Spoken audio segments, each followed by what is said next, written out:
Hi, I'm Jake. I make RPG supplements and videos about Pathfinder 2, or PF2. I love PF2. And I love that they keep coming out with new and interesting stuff. Like, no, there's no book that's come out that I'm just like, well, that's crap. Why am I going to look at that? Like, I don't care about anything in that book. No, there's always some cool stuff. There might even be one or two stinkers. But most of it, the vast majority, is cool and useful and fun. And it was brought to my attention by Eternal Warrior that the Adventure Path Wardens of Wildwood is one of those books. So we're going over it again today. Obviously, there's going to be heavy spoilers for this in this whole series. Today we're going to be going over the archetype Verduran Shadow, which roughly translated means vegetable. You're a vegetable shadow. Okay then, that's fine.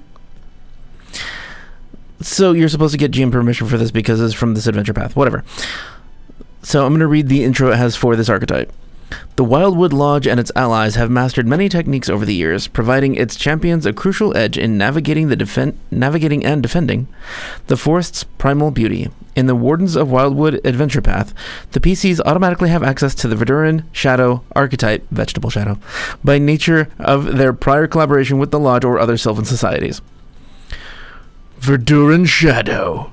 Primal energy exists for far more than being gathered, shaped, and directed by druids. Like air currents, it flows naturally through an environment.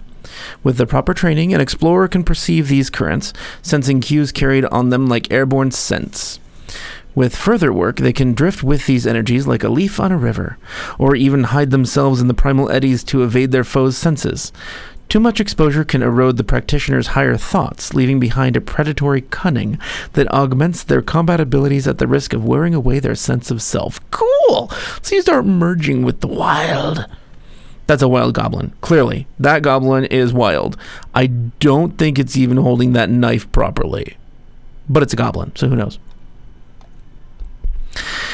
These techniques have developed independently, spread, and then faded to obscurity countless times, with the Verduran forest boasting the largest population of practitioners who are known as Verduran Shadows. Vegetable shadow. Developed by the hunter Treinka centuries ago, Verduran Shadow techniques are widespread among the region's guardians, but rarely taught to outsiders. Treinka's fate is unknown, and some speculate she transformed into a primal spirit that mentors woodland warriors to this day. Oh, cute. Okay. So it has additional feats for this one as well. Fleeting Shadow, Sneak Attacker, Scout's Pounce. That's cool. And Camouflage. Oh, and Sneak Adept. Obviously, this is about being a naturey rogue. Or ranger, rogue, sneaky in a forest, whatever. This can be adapted to other terrains, but this primarily focuses on forests. So just keep in mind that if you want to, this can be like a desert survivalist. Verduran Shadow Dedication. Feat 2. Archetype. Dedication. Uncommon. Prerequisites. Trained in Stealth. Trained in Survival. Your awareness of primal energies allows you to explore forests with preternatural ease. You become an expert in survival. You can substitute your proficiency in survival for your proficiency in stealth when meeting feat prerequisites and gaining additional benefits from feats for being an expert, master, or legendary in stealth. However, unless you also fulfill the stealth prerequisite, you can only use those feats in forest terrain. While in forests, you can use your survival modifier in place of your stealth modifier when you avoid notice, hide, sneak, or would use stealth to roll initiative. Okay, that's kind of neat, because this could be used on a druid pretty easily. Yeah.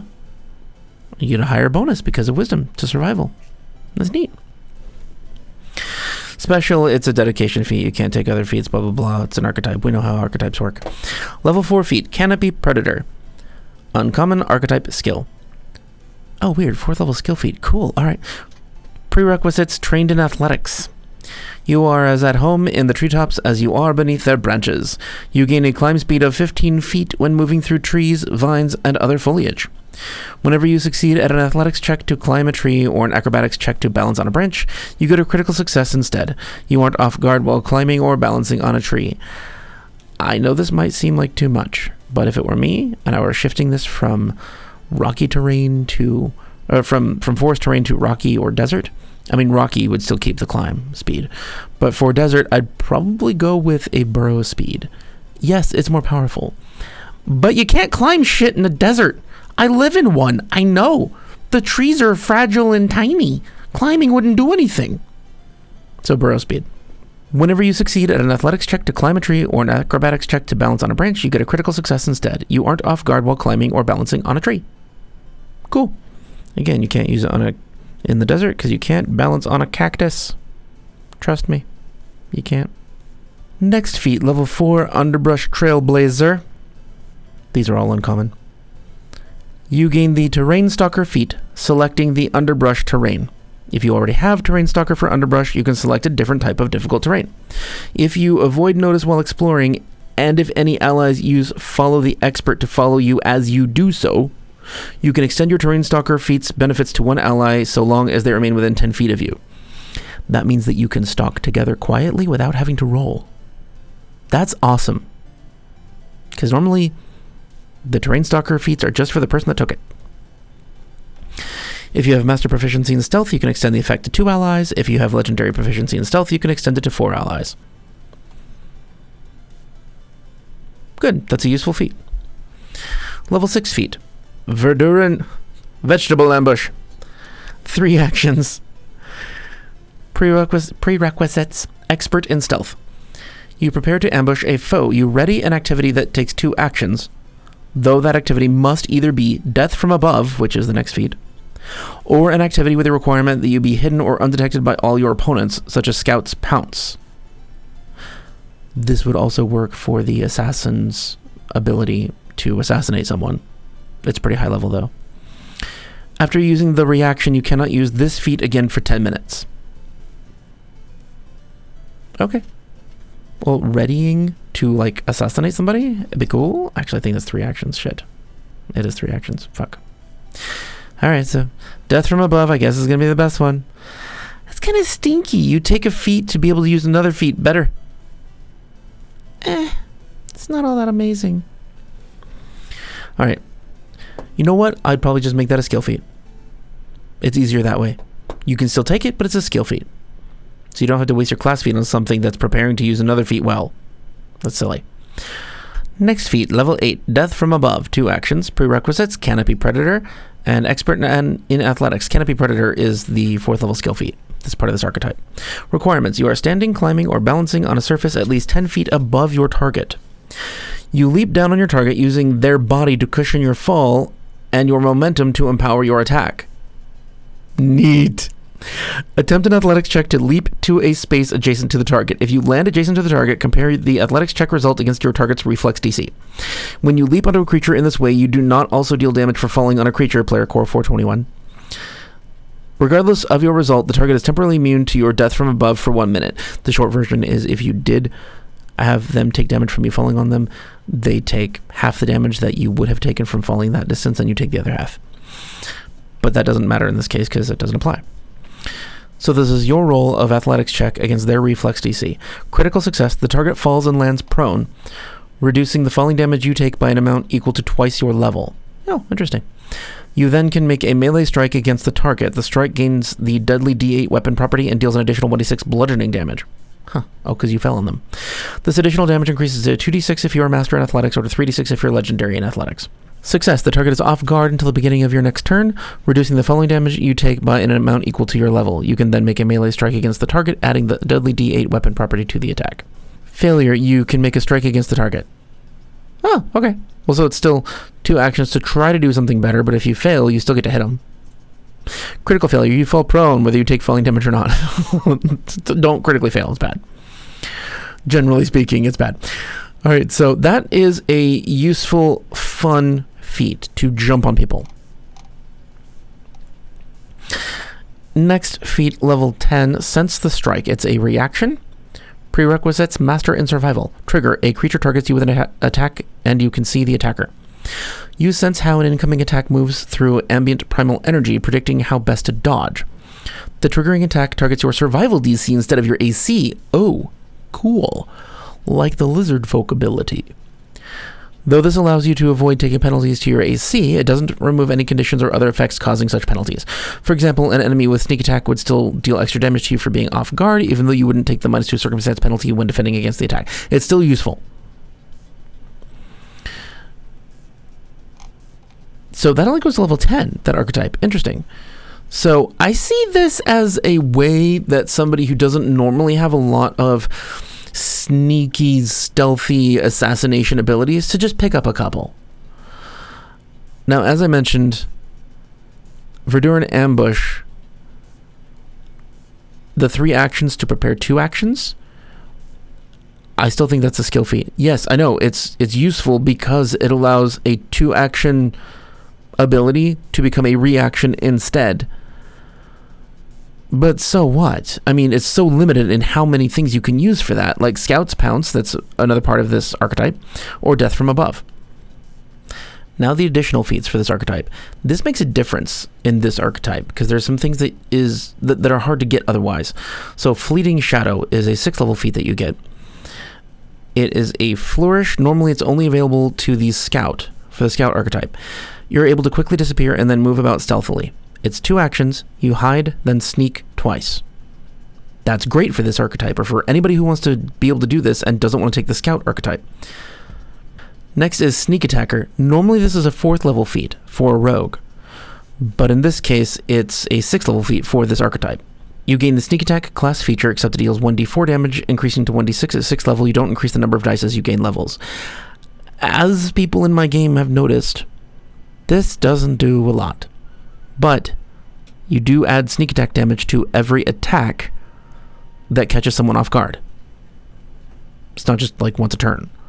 So it could be adding a d6 to every attack you make, depending on how you're doing it. So this could be useful, or it's a wasted feat. It really depends on how you play your character and what your party composition is like. Next is Scout's Pounce. It's a level 10 feat. It's a flourish. Normally you have to have the Scout archetype or Scout dedication for this. Requirements. You are hidden from or undetected by all of your opponents, and you aren't within 10 feet of an enemy. That's 2 actions. You leap from the shadows to strike your foes. Stride up to your speed, then strike twice.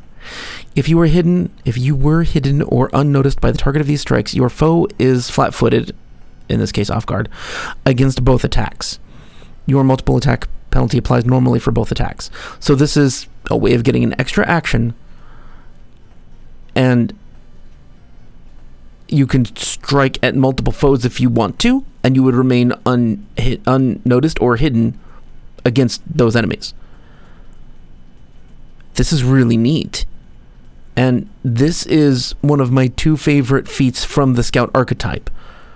This is quite useful. Next feat is normally a level 10 feat. It's Camouflage. It's a Ranger feat, but for this archetype it's 12th, but you get access to it, so that's cool. It's also in the Scout archetype. Prerequisites: Master in Stealth. You alter your appearance to blend into the wilderness. In natural terrain you can hide and sneak even without cover or being concealed. Perfectly fits the archetype, and it's extremely useful. This archetype combines forestry and hiding, so it's sort of like adding a little bit of ranger to anything. You can be a druid ranger by just being a druid and taking this archetype if you want to.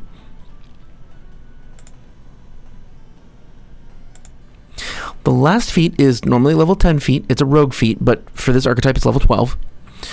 Prerequisites: Master in Stealth. It's almost impossible to spot you. When you roll a failure on a sneak action, you get a success instead. You can still critically fail, but a failure counts as a success. I like this because it's like a more accessible offensive Scout. So there are going to be only niches that this fits well in, but just consider it. If you're thinking about taking a multi-class archetype dip into Ranger or Rogue, or if you're thinking about taking Scout or even Assassin, think about this archetype. It might work better for you. It's just a different mix of feats with some unique feats. It could be useful for you. Anyway, it's probably going to be out in Archives of Nethys in like 2 months because it takes forever. But you can always rewatch this video if you want to. or buy the book. It's cool. The link's going to be below, like it always is. Oh my god, fucking cat hair. I just shoved it up my nose. That was the shadowy vegetable archetype. I don't know about that eggplant. It looks kind of shady. Thank you for joining me. If you're a patron, thank you very much. I appreciate your help every month. If you are or are not a patron, come check out the Discord if you like. We chat in there about game ideas, but also recently I just started a build contest to just see who makes the most impressive, interesting, fun, useful build based on a theme. Right now we're doing pirates, or maybe you're catching this the week after and we're doing something else. I don't know, slugs, who knows? I hope it's not slugs. I don't want to pick slugs. But come check us out if you want to and just chat with like-minded weird people. If you want to see the other videos in this series based on the planty side of nature, or you could check out the Howl of the Wild to have the beastly side of nature, depending on who you are. Thanks for joining me. Bye-bye.